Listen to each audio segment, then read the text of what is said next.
안녕하세요. 9월 2일 수요일입니다. 오늘 생명의 삶 큐티 말씀은 예레미야 26장 16절로 24절까지의 말씀입니다. 오늘 함께 같이 말씀 나눠보도록 하겠습니다. 16절부터 19절까지 말씀 먼저 읽어보겠습니다. 그러자 관료들과 모든 백성이 제사장들과 예언자들에게 말했다. 이 사람이 죽는 것이 합당하지 않다. 이는 그가 우리 하나님 여호와의 이름으로 우리에게 말했기 때문이다.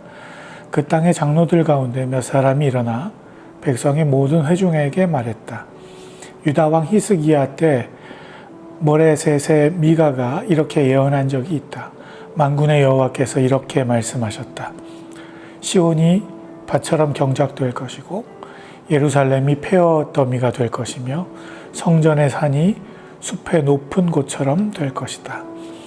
그때 유다 왕 히스기야와 모든 유다가 그를 죽였는가? 오히려 그가 여호와를 두려워해 여호와께 간구하지 않았는가? 그리하여 그들에게 선언하신 재앙에 대해 여호와께서 마음을 돌이키지 않았는가? 우리는 우리 자신 위에 큰 재앙을 가져오려 하고 있다. 네, 어제 말씀은 예레미야가 당시 유다 백성들에게 하나님의 그 경고와 재앙에 대해서 이야기할 때 그 모두가 들고 일어나서 예레미야를 죽여야 된다고, 하나님이 우리에게 이런 재앙을 내리실 리가 없다고, 이건 하나님께서 주시는 예언이 아니다, 뭐 이렇게 이야기하면서 죽음으로 몰아가죠. 그때 예레미야가 자신을 적극적으로 변호하게 되는데 그 변호의 이야기를 듣고 관료들과 백성들이 마음을 돌이킨 거예요. 그래서 뭐 일말 신앙적인 양심이 있었다고 그렇게 생각이 되는데, 이 사람이 죽는 것이 합당하지 않다. 그가 그저 우리에게 하나님 여호와의 그 이름으로 우리에게 그 하나님의 뜻을 전했을 뿐이야 라고 하면서 죽음을 이제 반대하게 되죠. 근데 그 이야기를 제사장들과 예언자들에게 했다는 거예요. 참 아이러니죠. 관료들과 모든 백성들이 예레미야의 예언을 듣고 오히려 제사장들과 예언자들을 설득하는, 뭐 그냥 그 객관적으로 생각하기에는 하나님의 음성을 제사장들과 예언자들이 더 잘 들어야 하는 거잖아요. 근데 당시의 종교인들이 하나님의 음성에 그만큼 둔감했다는 것을 우리가 확인하게 되는 거죠. 그렇게 관료들과 백성들이 이야기를 하고 나서니 17절에 보시면 이제 장로들 가운데 몇 사람이 일어나서 또 회중들에게 미가의 말을 인용해서 이야기를 또 하게 됩니다. 유다 왕 히스기야 때 미가가 예언을 이렇게 했었다는 거죠. 만군의 여호와께서 시온이 밭처럼 경작될 것이고 예루살렘이 폐허 더미가 될 것이고 성전의 산이 숲의 높은 곳처럼 될 거다. 그러니까 재앙에 대해서 예레미야가 한 재앙의 예언처럼 동일하게 예언을 미가가 했던 거죠. 근데 그때 그 히스기야 왕은, 또 당시의 유다 백성들은 미가를 경멸하면서 예레미야처럼 죽여야 된다 이렇게 반응하지 않았었다는 겁니다.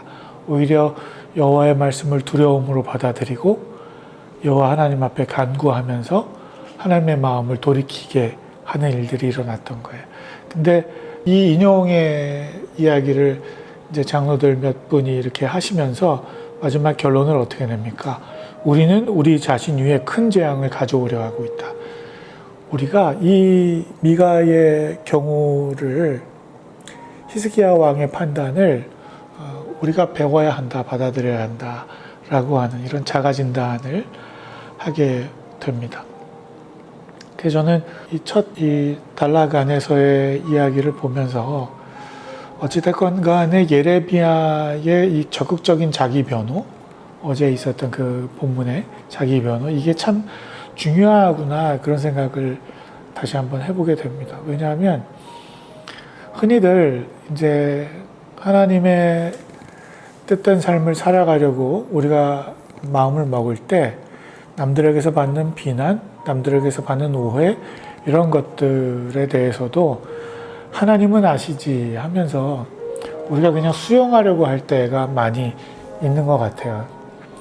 그냥 뭐 내가 굳이 이야기하지 않아도 분명히 시간이 지나면 모두가 진실을 알게 될 거야. 뭐 이렇게 생각하는 거죠.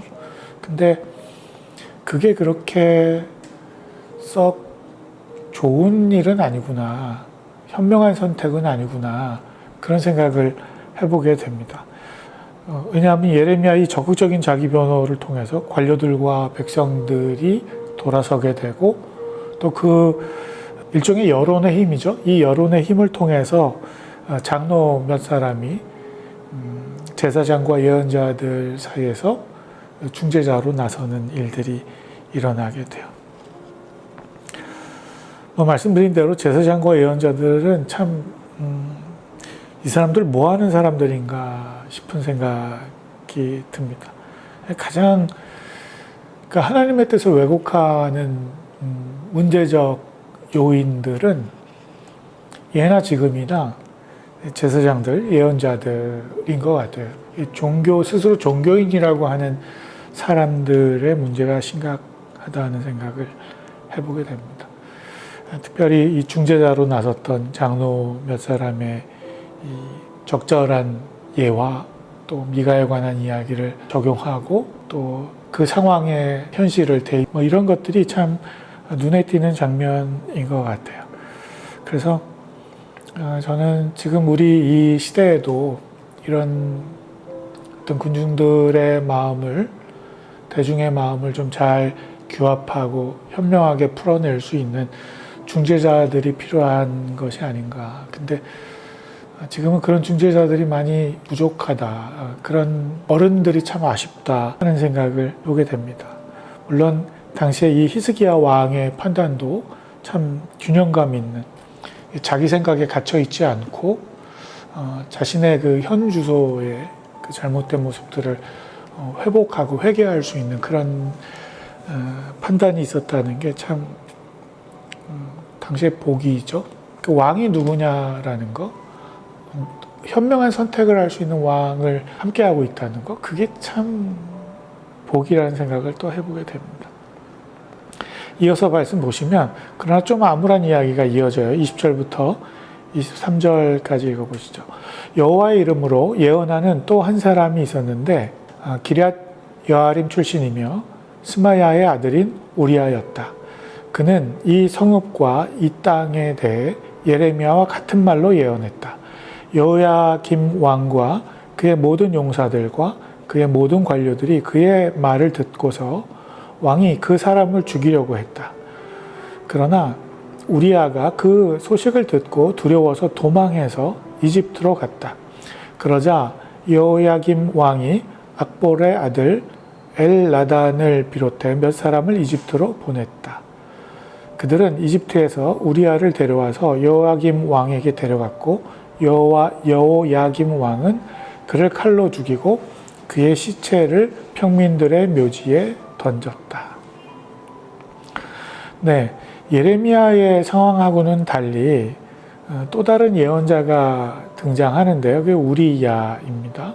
근데 이 우리야는 예레미야하고 같은 취지의 예언을 선포하게 되는데 당시에 여호야김 왕과 용사들과 관료들, 그러니까 이 관료들이 예레미야 말에는 설득이 되잖아요. 근데 여기서는 그러니까 시간적인 차이는 있었다고 생각이 되는데 관료들까지 한 목소리로 이 사람을 죽이려고 하는, 우리아를 죽이려고 하는 일에 마음을 모으게 되죠.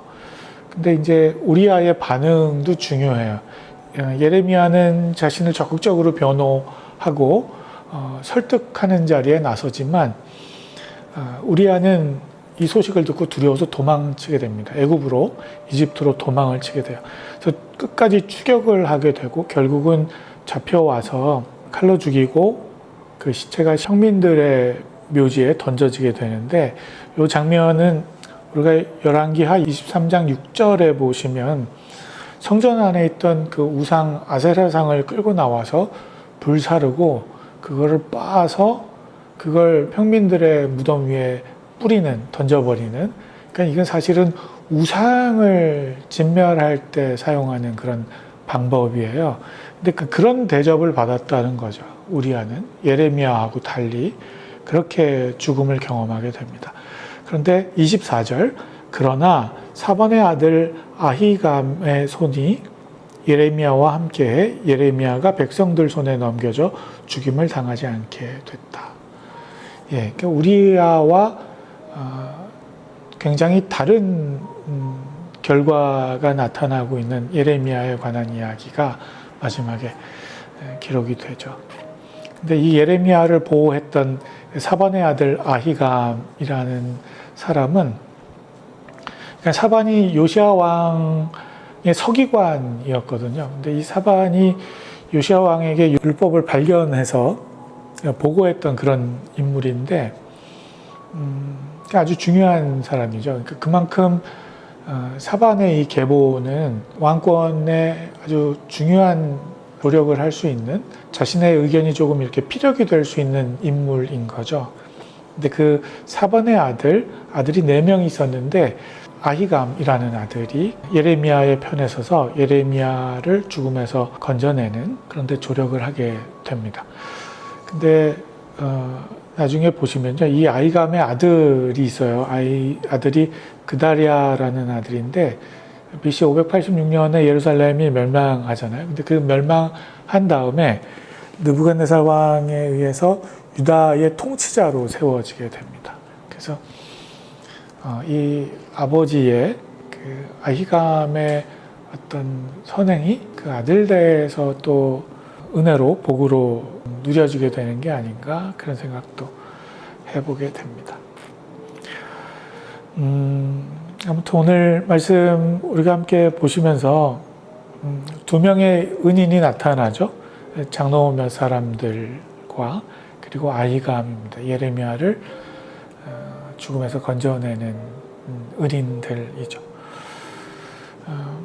우리가 인생을 살아가면서 그렇게 은인들을 좀 만나는 순간들이, 필요한 순간들이 있을 것 같아요. 조금 궁지에 몰릴 때, 혹은 선의의 행동과 우리의 뜻이 조금 오해되고 왜곡될 때 중보해주고 중재해 줄 수 있는 역할, 또 그걸 잘 판단하고 균형감을 또 갖추고 뭔가 결론을 내릴 수 있는 그런 지도자들, 뭐 이런 요소들이 좀 맞물려 돌아갈 때 사회가 회복되고 건강하게 이루어지는 거죠. 그래서 우리의 이 현 시대 상황을 좀 보면서 우리는 어디에서 나라의 안정과 또 건강의 회복을 위해서 조력해야 하는가를 한번 생각해 볼 수 있는 말씀인 것 같아요.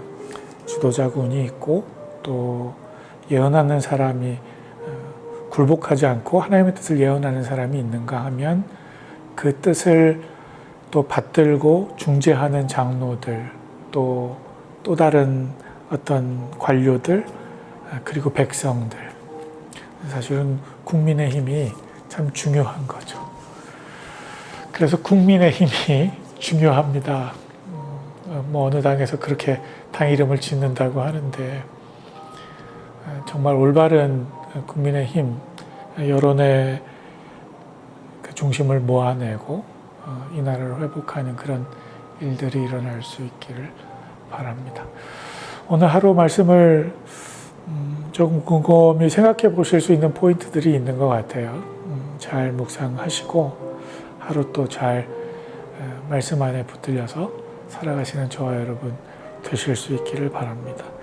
이제 뭐 딱딱한 로마서 말씀에서 좀 이야기거리가 있는 구약으로 넘어와서 내용이 참 흥미진진하고 재미있네요. 앞으로 말씀 묵상 깊이 잘 좀 따라와 주시고 함께 그렇게 서로의 마음도 나누고 신앙도 나누고 그러는 시간 될 수 있기를 바랍니다. 감사합니다.